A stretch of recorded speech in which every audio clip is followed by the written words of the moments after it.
Okay, so isunod natin tong another hydrostatics problem. A conical mass involving buoyancy nito. A conical mass M, yan, with a base diameter of 101 centimeters. Divide ko na by 100. 1 to 1.01 para makuha natin yung meters. And a height of 1.8. Yung cone is attached to a rectangular gate. Ayan. That is 2.3 meters wide. Nilagay ko na. And 4 meters in deep height. So as illustrated, the gate is designed to open once the oil level H falls below 2.5. So, sabihin yun yung critical. Yan yung gagamitin natin na H. Kasi magmo-moment tayo dyan eh. Okay, neglecting friction at the hinge. Ayun, so neglect ko rin yung friction. So walang belt friction dito, yung sa statics. Good luck kapag dinagdagan yun. So may formula din naman yun. So ayun. And pulley. Ito yung hinge, ito yung pulley, walang friction doon. So, okay. That's yung consider. Determine the value of M, yan yung mass ng cone, to keep the gate in equilibrium until the specified oil level is reached. Oil surface pala yan, no? May sinabi bang specific gravity? Ano gagamitin dito? 0.8? Walang binigay, no? 0.8 ba? Sige, magta-try ako ba? Walang binigay, no? Sabi ko nga ulit. Na-miss ko. Wala nga. Sige, solve natin. So, unang gagawin natin dyan is, of course, hydrostatics nga yan. O M yan. May mass siya. Sige, analyze natin. So, syempre, consider muna natin yung dito sa gate na FBD ito. Itong buong to. So, meron tayong tension dyan, tapos yung hydrostatic force nga nito. Na hindi naman nag-act sa center, di ba? Kundi sa center of pressure. Okay, so lagyan ko ulit to. Panghati. Dito banda yan. Okay. So, ayan, 2.5 meters. Lagay ko na lang din. Nandito na, mahirapan sa area nito. Given na. Okay. So, kunin muna natin yung F, hydrostatic F. Gamma H bar area lang naman yan. Unahin natin yun. Hydrostatic force is equal to gamma H bar area. 0.8 na lang ha. Walang binigay eh. Oil surface. Sige, try natin. Bagawin ko lang mamaya kapag mali. No? Wala talaga specific gravity. Sige. Gamitin natin yan. Game. Gamma. Ang specific gravity ulit ay unit weight ng object over unit weight ng water. Walang binigay. Okay. So, gamma ay gamma object yan. So, that's 0.8 times unit weight ng water. 9.81. Gamma yung buong yan. H bar, kalahati ng 2.5. Tapos area, 2.3 over 2.5. I times 2.5. Times 2.5. Paano yan? Excuse. That will be 0.8 by 9.81 by 2.5 over 2. 0.8, 9.81, 2.5 over 2 by 2.3 by 0.5. Haba. Store ko na lang yan sa F. Store na lang yan sa F. Sulat niya na lang. Hindi mo kailangan isulat yan. May F na tayo. Tapos, ito, tension. Tension yan. Pero hindi pa yan yung mismong hindi yan yung mismong mass nito. Mag-analyze tayo dyan. Ayun lang, kukunin natin yan. So, dito muna pala dapat tayo, no? Paano natin analyze yan? So, ikakat natin yung section na yan dito. Again, so sa pulley, may tension dito. May tension dito. Yan, tension din yan. Pero kung yung cone ang i-analyze natin, ayan, may upward, ay ito, yung downward niya mass. Yan yung mass. Pero gagawin nating weight yan. Paano mo gagawang weight? Base diameter and the height is attached. Walang binigay na specific gravity din. Kilogram lang siya. Sa touch na open ano. Okay, neglect friction, wala na. Sige. Siyempre, since submerge yan, kukontrahin niya ng buoyant force, di ba? Ayun. So may buoyant force din tayo din. Ayun yung mga buoyant force. Tapos may mass tayo.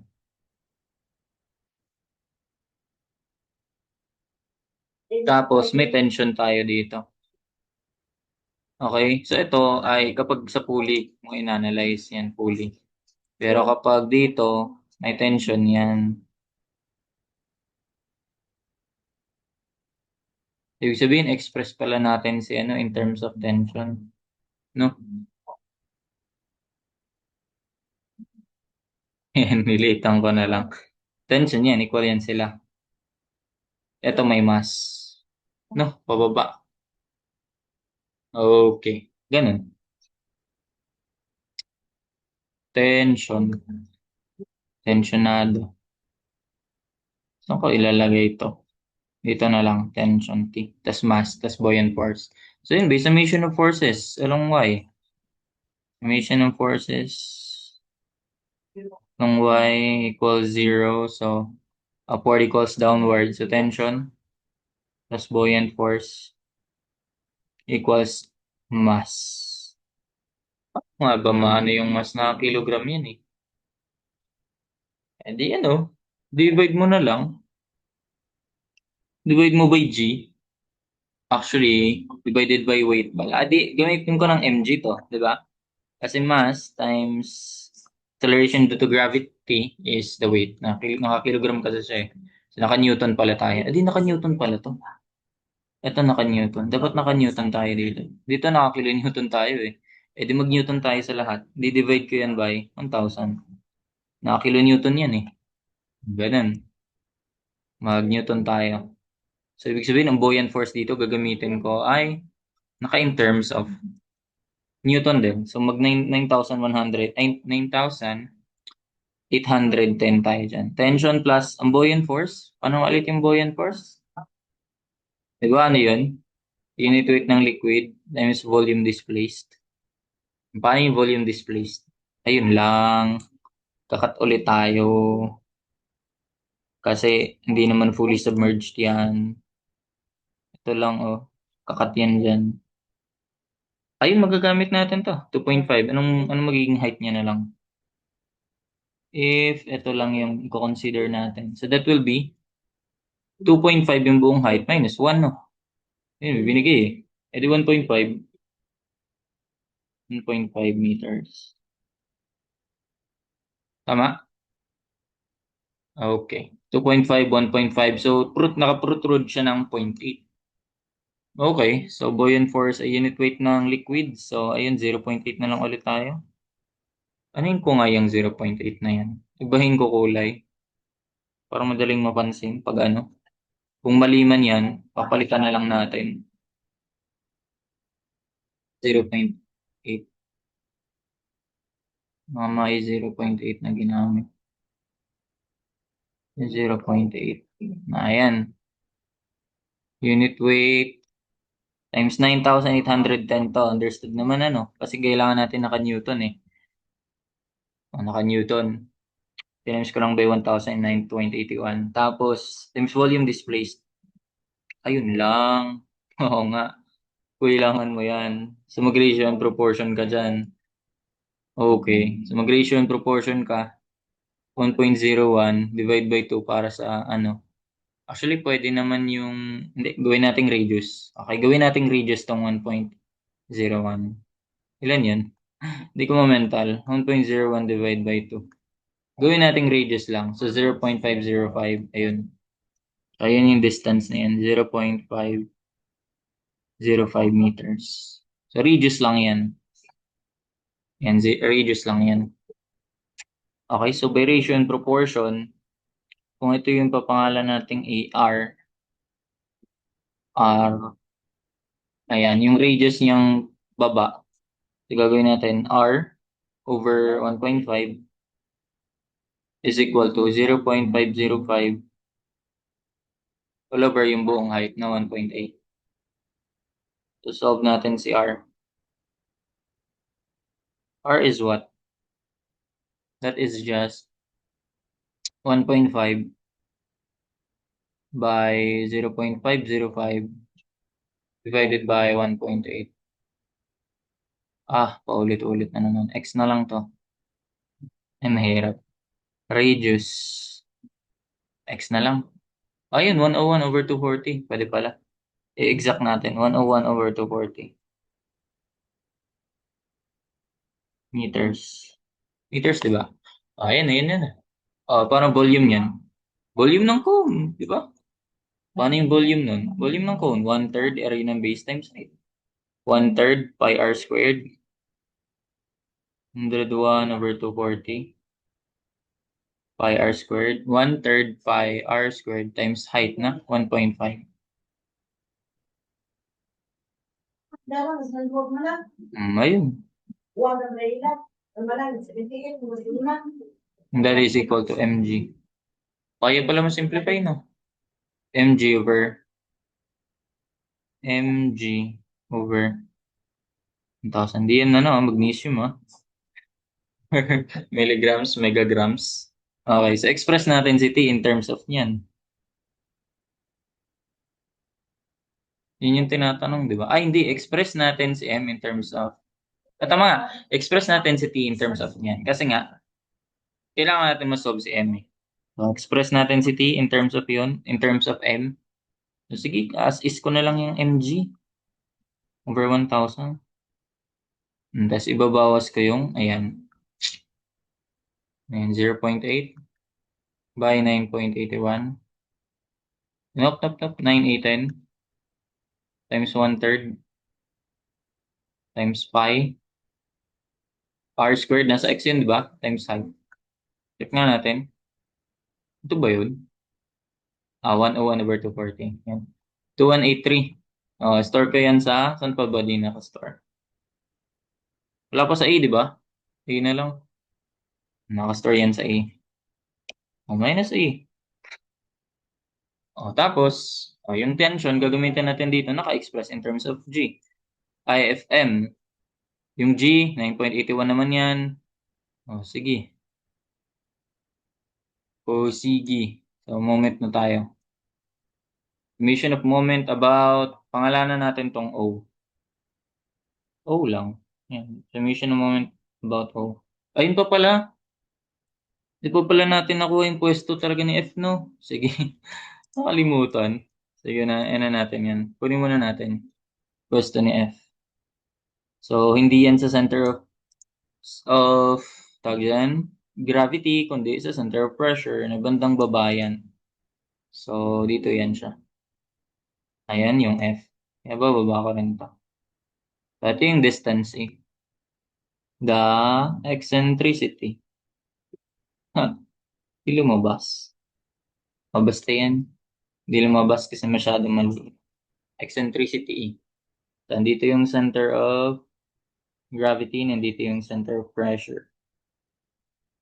And center of gravity, tapos nandito yung center of pressure. Na yan.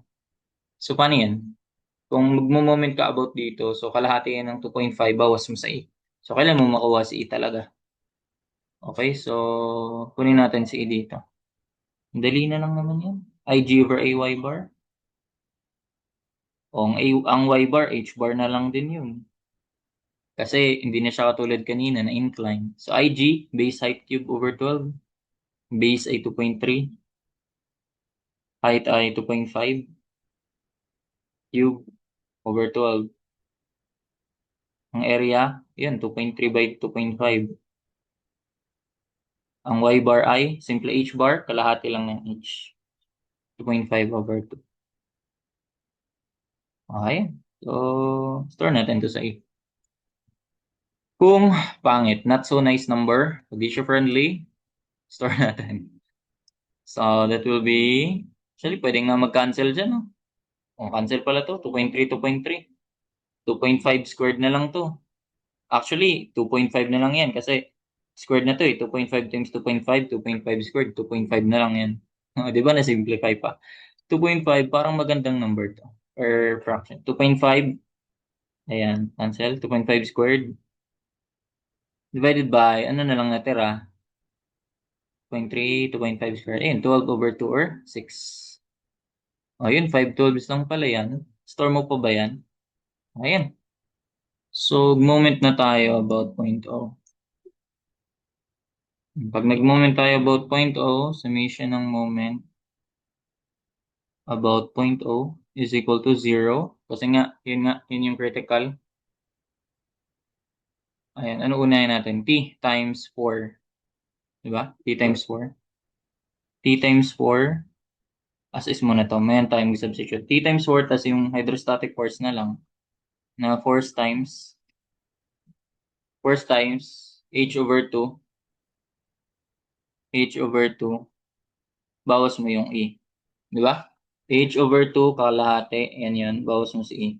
So, yun yung moment arm niya. And that is equal to F. Balikan ko nga tong F. Gawin ko ng Newton to. 9/810. Okay? Para lang paayos. Nag-kilonewton kasi ako dito eh. Palitan ko lang yun. That's 0.8 by 9/810 by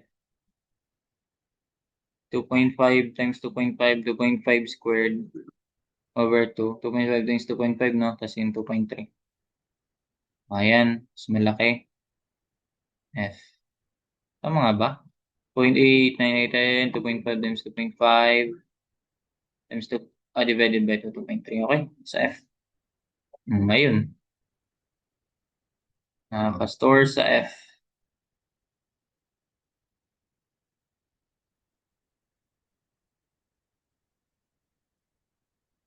Tignan lang natin mamaya. Tapos H, yun yung 2.5, di ba?